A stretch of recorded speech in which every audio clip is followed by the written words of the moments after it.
Moi, mes grands-parents venaient de villages en Espagne où les maisons, c'était des petites masures qui étaient en pierre.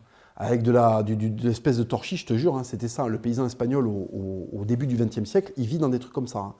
Et je me rappelle, mon grand-père, quand on rentrait dans les bâtiments administratifs ou quand on rentrait chez les gens, quand il y avait un mur plat, il passait la main parce que pour lui, c'était fabuleux d'avoir accès à un endroit où les murs, où les pièces sont carrées. Ils avaient grandi ils avaient vécu dans des maisons où tu n'avais pas d'électricité, pas d'eau courante. Tu avais des plafonds qui étaient à 1,50 m du sol pour garder la chaleur. Tu étais accroupi chez toi. Tu vivais comme au Moyen-Âge, tu vois ce que je veux dire? Tu arrivais en banlieue en France, tu avais un HLM, il y avait des chambres pour toi tout seul. Il y avait des chambres, tu sais que ça, on oublie, mais avant, ça n'existait pas. Avant, toute la famille était près du foyer pour se chauffer, on ne faisait pas 25 feux, donc tu n'avais pas 25 pièces. Donc, si tu veux, cette immigration-là, quand elle arrivait dans les HLM, c'était miraculeux pour eux. Et il y a eu une vraie vie de banlieue qui était apaisée, avec du multiculturalisme. Je te dis, moi, dans mon immeuble, il y avait des Maghrébins de première génération, qui étaient des travailleurs forcenés. Tu avais des Arméniens, des pieds noirs de ça. C'était propre. Mes grands-parents n'ont jamais pissé dans l'ascenseur parce qu'ils n'étaient pas contents de vivre dans 70 mètres carrés.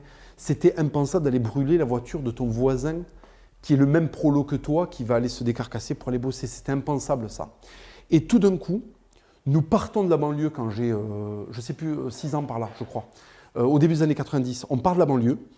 On va dans cette petite ville parce que mes parents, justement, ont bénéficié de cet appel d'air économique où il y a des boulots qui sont créés.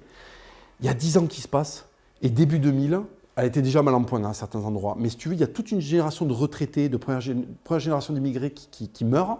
Et tout d'un coup, c'est les enfants et les petits-enfants de l'immigration récente qui sont là, qui habitent là, tu vois.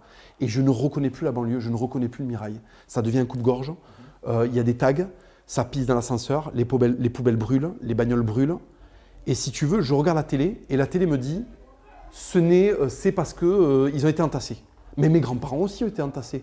Les Polonais, les Arméniens, les Espagnols, les Portugais, les Maghrébins de première génération aussi ont été entassés. Pourquoi c'est devenu de la merde après? Qu'est-ce qui s'est passé? Est-ce qu'il n'y a pas une question là-dedans d'éducation, de culture, tu vois, qui peut être familiale d'ailleurs ou globale, tu vois, ça, on peut poser la question.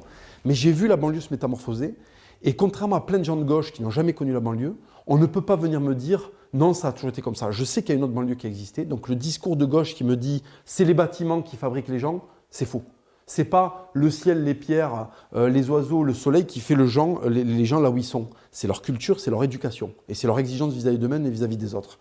Et là, je suis désolé, il y a une rupture entre cette génération-là d'immigrés, et tu as bien entendu que j'inclus certains Maghrébins de la première génération, et la seconde ou la troisième génération d'immigrés qui n'ont plus du tout les mêmes mœurs que les premiers qui étaient arrivés. Voilà.